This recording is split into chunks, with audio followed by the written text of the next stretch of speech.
Hey everyone, this is Mike and welcome to my walkthrough for the 4th Circle Savage. Now very quickly before we begin I want to say two things. One, this is going to be a two-part fight. So first you have a door boss, then you have a little transition cutscene, and then you also get a checkpoint, and then you have to fight a second boss. And also, whenever I refer to the tanks and healers combined, I'm going to be referring to them as the support role. So we have the DPS role and then the support role. If I'm ever referring to the tanks or the healers specifically, then it's just going to be for them. Supports are going to be both of them combined. Reason being for that is because there's a lot of mechanics that involve like both tanks and healers coming together, which is why I just want to give that one naming to them, I guess you could say. So let's just jump right into it. First mechanic that he's going to be doing is going to be a raid wide, which if you do Savage, probably used to this by now. It's called Decollation. Doesn't do a crazy amount of damage, but just put up some shields because it's the beginning of the fight anyways. Then Blood Rake. This is going to be targeting either all of your DPS or all of your supports. Now what this is going to do is it is going to be storing the roll in his sword, and that is the first thing that he does right here. So Blood Rake, this will also deal damage to the tethered players. Then Etheric Chlamys is going to be swapping the rolls that are in his sword and storing them into his cape instead. And he's going to do Blood Rake again, and this time around it's going to be on our DPS players, and these he is going to be storing into his sword. Now that is very important. Director's Balone is going to be releasing the rolls that are in his sword. So everybody that was in the sword does not need to do this mechanic, so it's always going to be the reverse. And the mechanic that's going to happen here are debuffs. So everybody that's not a DPS need to now grab a debuff. So that's why you'll see our supports try and grab the debuffs from our DPS players. And then he is going to be releasing the rolls that are in his cape by doing Inverse Chlamys. And these are the tethers that the other role now needs to pick up. So because our tanks and healers, or our supports, were tethered first and now stored in his cape, the DPS players need to pick up these tethers. They tether onto random players, so just run into the boss's hitbox, wiggle around a bit to make sure that everybody has a tether, and then also make sure that you make space for each other, because these will do very big AoEs. And if you overlap these, they will also give you a magic vuln, so you can't overlap the two of them. And of course you also can't hit tanks or healers. If a DPS was to have a debuff at this point, they would die. If a tank or a healer had a tether at this time, they would also die because they failed the mechanic. So the first Blood Rake indicates who needs to take the tethers, the second Blood Rake indicates who needs to get the roll call debuff. And the way you swap the debuff is just by simply running over each other. This mechanic will come back later again as well, with one extra thingy added on top. And then we finish off the mechanic with another Decollation, which is a raid-wide AoE.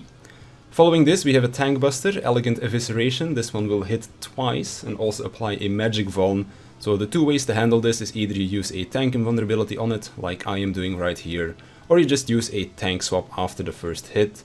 There's 3 of them in total, so you can just invuln the first, swap the second, and then invuln the third again if you want to do so. Setting the stage, just like normal mode, he is going to be putting these 4 elemental tiles on the field, also act exactly the same as normal mode, so you should be familiar with these mechanics. Pinex is going to show which of the mechanics are also going to be happening. These tiles will always go off in pairs, so it will always be water plus fire or poison, or it will be thunder plus fire or poison. The water and the thunder ones always go off first, the fire and the poison ones always go off second. So we start with water, which means knockback. We then have fire, which means stack. So we get ready for the knockback. You can use arm's length or surecast on this if you want to do so. I'm just going to be using my gap closer to get back to the boss instead. And then we spread into our 2 groups, because this fire stack will always target your 2 healers. So just spread your healers left and right. Also important to note is that whenever one of the tiles is active or activates its mechanic, they will also explode. As you can see in the top left corner, our fire tile is quite literally on fire, so you do not want to be standing on the active tile when the mechanic resolves, because otherwise you will take a lot of damage and you'll also get a damage down if I am not mistaken. So, second one, also important to note, The first one that he does is going to happen in quick succession. It was literally knockback into group stacks, wasn't much of a delay between the two. The second time he does this, which is now going to be Thunder and Poison, meaning we need to get away from the middle of the arena and then also spread out. But there is a third mechanic that comes in between these two tiles going off, which is going to be the cleave or the knockback that we also see in normal mode. So we have our Thunder tile, which was active. Now he is doing Easterly Shift, meaning that he'll jump to the east of the arena. And you also need to look at his sword or his cape. Depending on which one is glowing, he'll do a different mechanic. So because his sword is glowing here, it means he's going to be doing the cleave. So we go to east, we run away from the middle of the map because it's Thunder, because Thunder is the proximity AoE. Thunder goes off right here, then the boss jumps to east. He does his cleave because his sword was glowing, and then now the poison tile is active, meaning that everybody needs to spread out. And then as you can see, poison also explodes right here. Following this, we have a tank buster. So because this is our second tank buster, I'm just going to use cooldowns. My paladin is going to provoke and also use some cooldowns. And then we resolve the mechanic like that. Then the boss is going to do another Blood Rake. This time around is just going to be raid-wide damage on your players, but he'll also be tethering 3 out of the 4 tiles. You need to look at the tile that is not tethered, because that will be your safe spot for the next mechanic. So in this case, Poison is going to be our safe spot. So Blood Rake deals raid-wide damage because it's tethering to everyone. It's going to be setting the scene again. And you now need to locate where your poison tile is going to be because it switches positions. In our case, it's going to be on 1. So at the end of the mechanic, the poison tile will be our safe spot. Vengeful Blown is going to be putting debuffs on all of your players.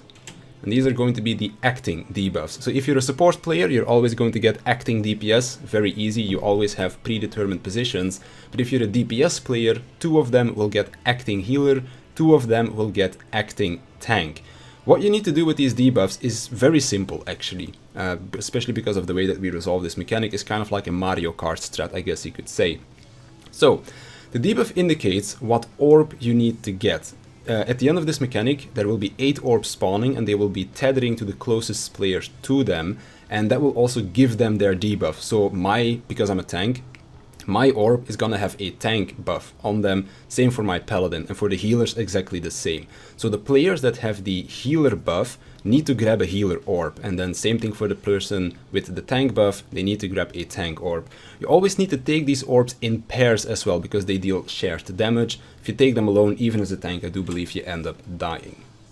So that is what this active debuff is going to be for. Elemental Blown gives you an elemental resistance down debuff. This one you can pretty much ignore, it just means that you need to be on the correct tile at the end of the mechanic or you end up dying. Another Blood Rake, so raid-wide AoE, make sure that you heal people for this. And then also put up a lot of mitigation for this, so that people can just quickly grab their orbs. So Blown Bursts, it's going to be these orbs, everybody spread out so that you take your corresponding orb as well. Now, to make this mechanic easier, what we did is we have our tanks on 1 or 1/north, we have our healers on the opposite side of the arena, then our acting tanks are on 4 and our acting healers are on 2. The reason why we do that is because the person or the 2 players on 2 can just run into the healer orbs, our tanks can run into the DPS orbs because we have acting DPS, our acting tanks run into the tank orbs and our healers run into the DPS orbs like that as well. So it's literally just a Mario Kart strat. Run around the boss, you just need to be pre-positioned for it, and that's all there is to it. So everybody gets tethered, and then we just run into these orbs. As you can see, they have a DPS debuff on them, meaning that the acting DPS needs to take them, and that is that. And there's also a Thrice Comes Ruin debuff that you get every time you run into an orb. It just means that you can only take 2 orbs maximum. If you take a 3rd orb, you're gonna be dying, but of course you only need 2 orbs. And we have Periactoi. This is going to make all of the elemental tiles explode, but because poison was our safe tile from the previous Blood Rake, we know that that is going to be our safe spot for that one. Another Blood Rake, so again, make sure that people are healed up for this, because it does do a fair amount of damage. Blown Coils is going to be spawning 4 towers, and these will have either the support debuffs in them or the DPS debuffs. So this means tank and healers cannot take these, so our DPS are going to be standing in them. Together with this is Inversive Clammis. So again, just like before, grab the tether, run away, because this does pretty big AoEs around them. This will also mean that your tanks and healers need to grab the tethers when he does the cape mechanic again, because here Aetheric Clammis is going to be putting the rolls into his cape again. And then he'll be doing the mechanic again, so Blood Rake. This time around he is going to be storing them into his sword again. We get his second set of towers with the blown coils, which in this case is going to be our DPS players. So this means our DPS players need to grab the debuffs, our tanks and healers need to grab the tethers when he does Director's Blown. So Director's Blown puts the debuffs on the players, these need to go onto our DPS, so switch debuffs if you need to. And then we have Inversive Clammis again, which are going to be the tethers that our tanks and healers need to pick up. Because that is their order in the Blood Rake that we ended up getting. Right after this we have another Decollation, so make sure that people are healed up for this, put up some mitigation. And then we have another Tank Buster, this is the third one, so that is why we are just going to be using Hallowed Ground for this. If you can use a tank invuln to make this easy, might as well make use of it. And then we're just going to be tank swapping because I have self heals that I can make easy use of. And then we've seen all of the mechanics of this fight. He is going to be doing another setting the scene, so we do have another full mechanic for that. But these are all mechanics that we have already seen, but I'll still talk you through it. Probably won't be pausing as much though. So Pynex, either knock back first or get away first, so look at the tile. It's going to be get away from the middle of the arena. Then we have also group stacks, so get away, after that we stack together. So Thunder goes out, Fire goes out, then we get a knockback with spreads, suddenly shift. This time around his cape is glowing, meaning that when the boss jumps, he is also going to be doing a knockback. Again, you can use your knockback invuln on this if you want to. And then because it's poison, we have to spread out. And that is pretty much the end of this phase. He's going to be doing 3 more raid-wide AoEs. So make sure that everybody comes together, put up some mitigation, heal up. Because of course people just took a lot of damage, either from the spread or from the stacks, depending on the order of the mechanics. And then at the end of this you need to make sure that the boss is below 50% so that you can go into phase 2. Of course 49% would be where you want the boss at. And that does it for phase number 1. So moving into phase number 2. To start of the phase, again, just like before, he is going to be doing a raid-wide AoE. This one has 2 different versions of raid-wide AoEs. We have the Searing Stream, which does not do a lot of damage. There is a second version which does one hell of a lot more damage. So if you ever need to choose between mitigating Searing Stream or the other one, I forget the name, you always want to mitigate the other one extra, because that one hurts a whole lot more. So then we go into Act 1. It's gonna be a lot of clutter on the screen. It's actually super simple. So what needs to happen is we need to dodge the AoEs, we need to take the towers, and that's pretty much it. And the boss will show us what the order of mechanics is going to be. We can also use the arena to actually dodge all of this. So he gets these stakes or thorns, whatever you want to call them, that indicate where these mechanics are going to be originating from. So first, another Searing Stream, so raid-wide AoE, just make sure that people are healed up for this. Doesn't do a whole lot of damage. And then he's going to show us how the mechanics are going to resolve. So, first he is tethering east and west. That means the east and west AoEs are going to explode first. Second is always going to be the towers, so he's going to be tethering to our towers now. And then third is then going to be north and south. He can also go north, south, towers, east, west. It just depends where you're going to be starting. Again, you can use the arena for this. So as you can see, there's a bunch of squares on the arena. If you stand north, south here on the square, that's going to be dodging the east and west AoEs. Same thing for east and west. It'll dodge the north, south AoEs. So you can see that. So everything goes out. We stand in the safe spot. AoEs go out. everybody runs into their towers. We spread tanks and ranged north, meaning that our tanks take the close ones, our 2 ranged take the far ones. And then on the bottom half we have our 2 DPS players, or our melees, take the close towers, and our healers take the far towers. So towers explode, and then we go into our second safe spot. Again, the square is your friend. Then we have a tank buster. This one has 2 versions, either far side or near side. Far side means that it will target the 2 furthest players with a tank buster. If it is near side, it will target the 2 closest players with a tank buster. So because it's far side, everybody is going to run into the hitbox of the boss, and our 2 tanks stay outside of the hitbox of the boss. And then of course, use some cooldowns, because this tank buster does hurt a fair bit. Then Act 2, this one is going to be spawning towers again, bunch of AoEs, and this time around we are also going to be getting a lot of debuffs on our players as well. So we'll have to pay attention to that, and I'll explain what needs to happen in just a second. But before that happens, we get the Demigod double. This is a double tank buster, so either both of your tanks stack up for this, use some mitigation, or again, use an invuln that works on that as well. We decide to invuln both of them. The reason why we invuln both is because Homegang has a very short cooldown. I'm not quite sure if it's possible with the other tanks as well, but with Warrior you can definitely invuln all of them. So he is going to be tethering the stuff again. Now again, just like before, he's either going to be starting east and west or north and south. The way how you can see it is because the towers are on the leftmost side. So this one over here was a tower, this tether is also a tower. This little thorn you can see is an AoE, so if I were to rewind real quick to where you can see the towers, as you can see, the towers are on the left, the AoE is on the right. Here exactly the same, tower on the left, AoE originating from the right. They're not directly east, south, northwest, they're going to be slightly lopsided. So I'll just let this play out again. So basically just look at which of the 2 is getting tethered on the left, and that will be your first safe spot. So because on east and west is the left tethers first, that is going to be what needs to happen. So in terms of debuffs, there are 4 of them in total. 1 tank will get nothing, 1 healer will get purple, 1 tank and healer will get red, 1 DPS pairing will get red, 1 DPS pairing will get green. So what does this mean?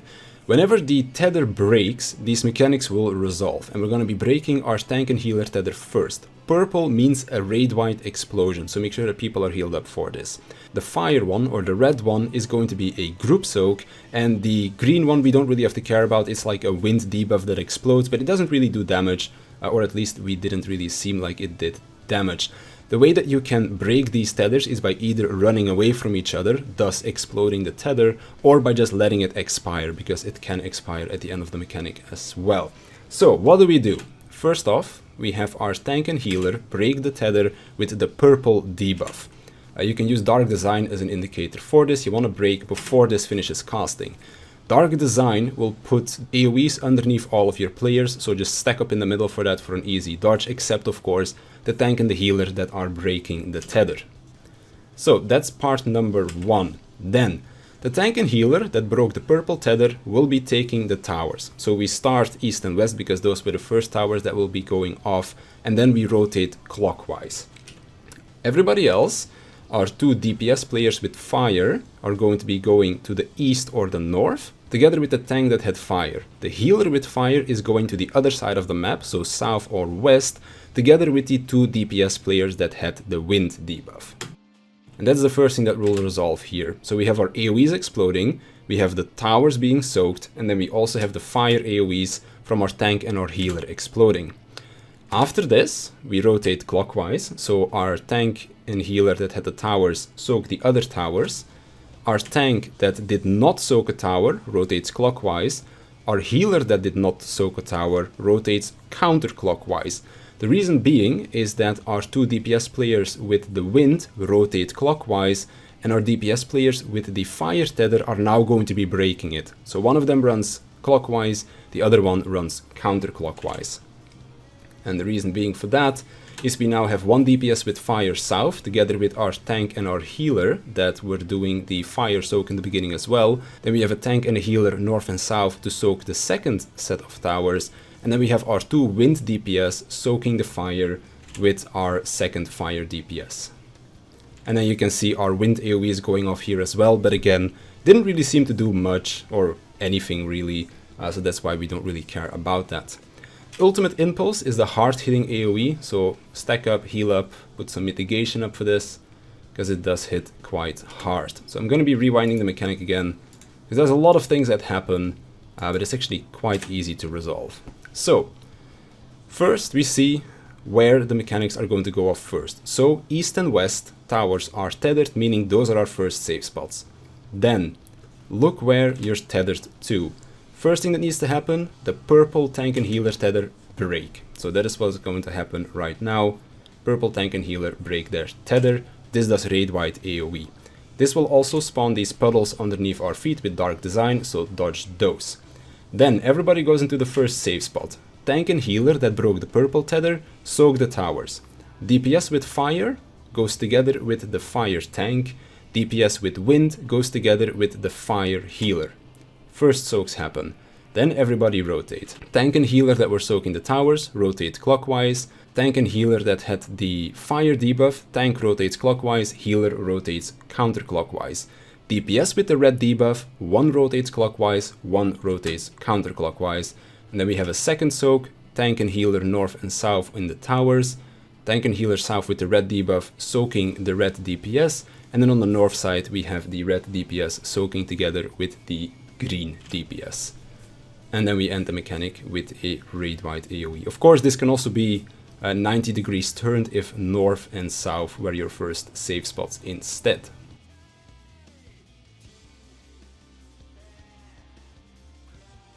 Then we go into act number 3. This one has 8 towers and a knockback, as well as some baits happening. The way we did this is we have our melees go to the opposite side of the tethers, and we have our ranged go to the side of the tethers. So left side is getting tethered first, then we get right side tethered second, and then we also have a knockback originating in between that from the middle, but again you can use arm's length and surecast for that. So what is going to happen right here is we have Kotorno's kick. This is going to jump to the furthest player. This can be anyone, doesn't need to be on a tank, and this will put a vulnerability up on them, as well as knock everybody away that is too close. So everybody stand in the boss's hitbox away from the person that is baiting, and then the person that is baiting is then of course standing over there. Then all of our melee players are going to be moving into the boss, because the 3 closest players will be baiting an Earthshaker, and because of course the person that baited the jump has a magic phone, they can't survive this Earthshaker unless they're a tank. So in this case our tank could technically also bait the Earthshaker, but might as well save him the HP. So Earthshakers go off. Around the time that the Earthshakers go off, also press your arm's length to invuln the knockback that is going to be happening in just a second. So as you can see, here is our water knockback, but because everybody used arm's length, there's no problem. Then on the other side of the map, our healers and ranged just took their towers. Then we are going to be taking our towers, and then of course one of the healers also baited the second kick, and then the other 3 ranged are going to be moving in for the Earthshakers. And then we finish the mechanic with another near or far side. It's far side, so everybody get close to the boss, tanks away from the boss for the double tank buster. So again, I'll just take it from the top, so you can see everything happening in succession. So, spawning the tethers, left side towers will explode first, then we have the knockback happening, then we have the right side towers exploding. First kick gets baited by our paladin in our case, so boss is gonna jump to our paladin. We get close, everybody presses their knockback invuln. Our towers on the left side are going to explode right here as soon as the Earthshakers go out on the melee DPS, again baited by the 3 people that were closest to the boss. Then our melees and tanks soak their towers, while we get a second kick, this one again baited on the furthest player away. After the kick, the 3 ranged move in to bait their Earthshakers, and then we have a double tank buster to end the mechanic.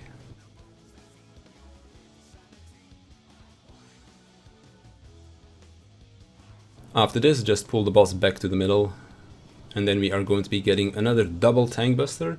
This one is a little bit different. So Hard Stake is going to be dealing damage to the tank and also applying a strong bleed on them. It will first hit the person that is first in aggro, and then it will hit the person that is second in aggro. So because we have a paladin who has hallowed ground, we are going to be making it so that our paladin is first in aggro during the cast bar, and then I'm going to provoke during it so that he now becomes second in aggro, and then he basically takes both of these hits. And it didn't seem like the bleed would stack, so that's why we do this. Of course, if you don't happen to have a paladin, because paladin is kind of bad at the moment, when it comes to DPS at least, then you could just have the bleeds on both of the tanks, just make sure that they are both healed through this mechanic, because the bleed does hurt quite a bit. It also doesn't seem to be affected by mitigation, because normally the paladin took 0 damage from it, so the bleed should also do 0 damage, but this one didn't seem to be affected by that. So just make sure that you keep your tanks alive, because the bleed does do a lot of damage. Then we have Act 4. This one is going to be spawning 4 towers, either on the cardinals or on the intercardinals. We have Searing Stream, again raid-wide AoE. Doesn't do a lot of damage, so don't mitigate it too hard. You'll want to save your mitigation for later. Wraith of Thorns is just going to be showing you what is going to be happening. And now each player is going to be tethered to one of these AoEs. So either you're going to be tethered to a tower, or you're going to be tethered towards the other one, which is going to be an explosion. So, blue debuffs are going to be doing an AoE around themselves when they explode. Purple debuffs are going to be doing a raid-wide AoE when they explode. So what we're going to do here is, right after the next raid-wide, we're going to be blowing up all of the blue ones at the same time. Once the blue ones explode, they will also be exploding the tower that they are tethered to, because all of the blue players are tethered to a tower, which is why we also need to have a purple player stand inside those towers. The easy way to handle this is, if you're purple, go stand on the thorn that is 1 clockwise from you. If you're blue, you go to the opposite of the arena, but also 1 clockwise of that, and then everybody should be in the correct position for that. So we get a raid-wide AoE over here, which we heal and shield for this, so that we can also resolve the next mechanic immediately. So because I have blue, I'm going to be running to the opposite side of the arena, whilst also going 1 place clockwise, and then you'll see that all the purple ones are just going to be running 1 clockwise. As you can see, all 4 of these water tethers are going to be breaking. When they break, they also make the tower explode, and then all of the purple players are just going to go 1 clockwise to soak these towers. Make sure you stay at the edge of the arena, because sometimes these tethers take a while to break. So don't run away into the middle of the arena immediately if the tower has not exploded yet. After this, we're going to be starting south and then clockwise to explode the purple AoEs. What this is going to do is, the purple AoE will just do raid-wide damage, but they are also tethered to a half cleave arena AoE that we saw in Act 2 as well, and Act 1 as well. So they're going to be breaking their tether. Everybody is standing with the person, because as you can see, as it explodes, half of the arena becomes unsafe as well. And then we just rotate clockwise, break the second tether, make sure people are healed up for this. Other side of the arena explodes. Again, break the third tether. You can't break these too fast, because they also give a magic vuln up. If you take this with a magic vuln, you're gonna die. But you still need to go fast enough, because there is going to be a raid-wide AoE at the end of this mechanic, Ultimate Impulse. Again, save enough mitigation for this, because this thing hurts a lot. We've had it a few times where we did not have enough mitigation and people ended up dying because of it. So definitely save enough mitigation for it. Then another Searing Stream. Light raid-wide damage. This one isn't too scary. And then we go into the finale. This is gonna be spawning 8 towers. And also a set of thorns.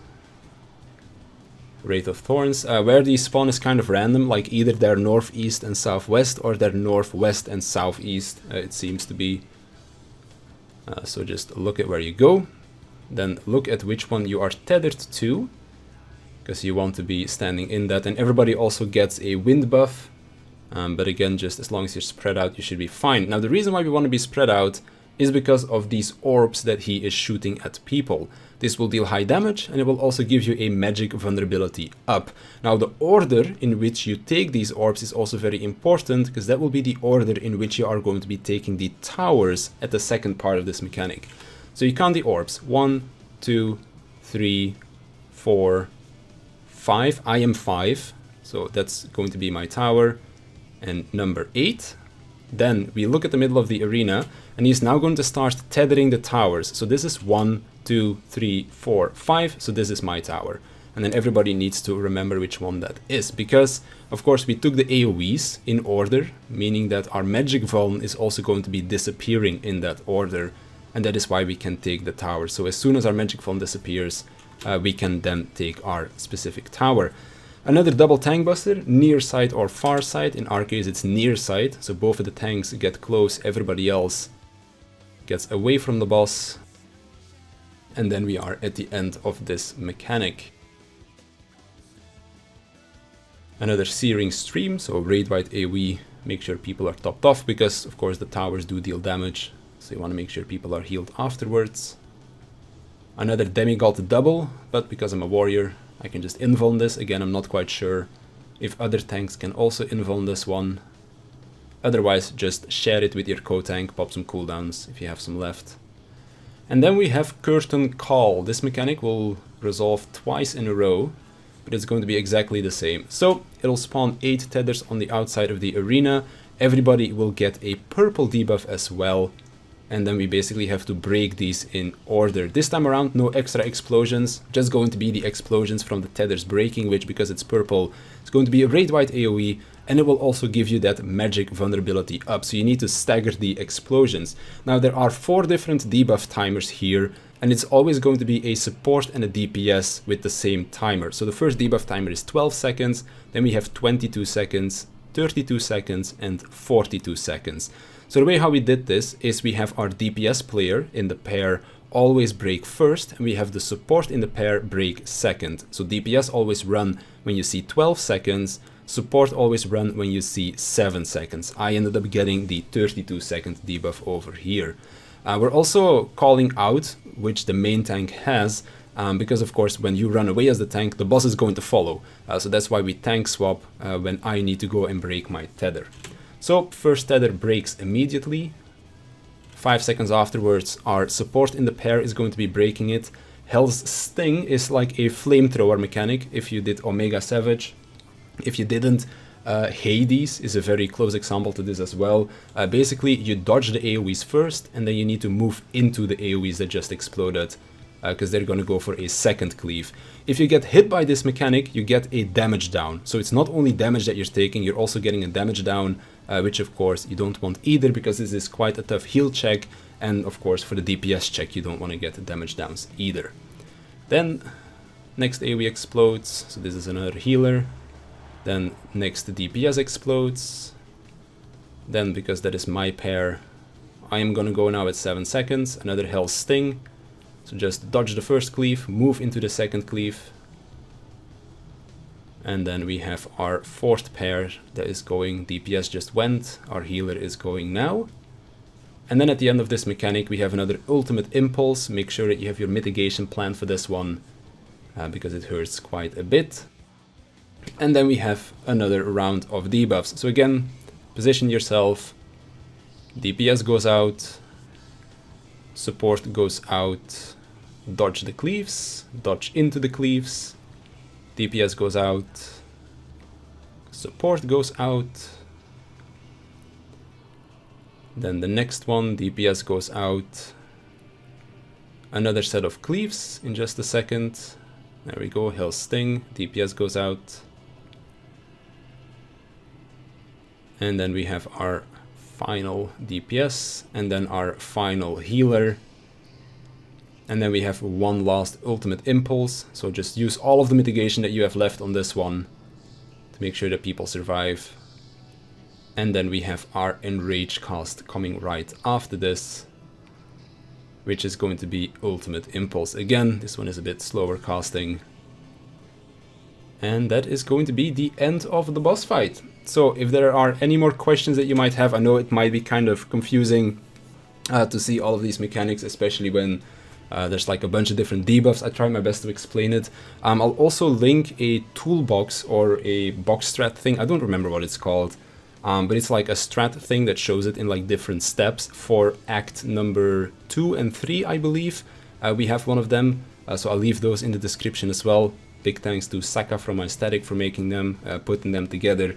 If you have any more questions about mechanics, feel free to leave a comment or message me on Discord, and I'll try to help you out over there as well, because we're now done with prog, so I have some more time to help you guys out as well if you have any more questions remaining about any of the fights. But that's gonna do it for me, so I want to thank you for watching. I want to thank my patrons for their support, and I'll see you in the next one.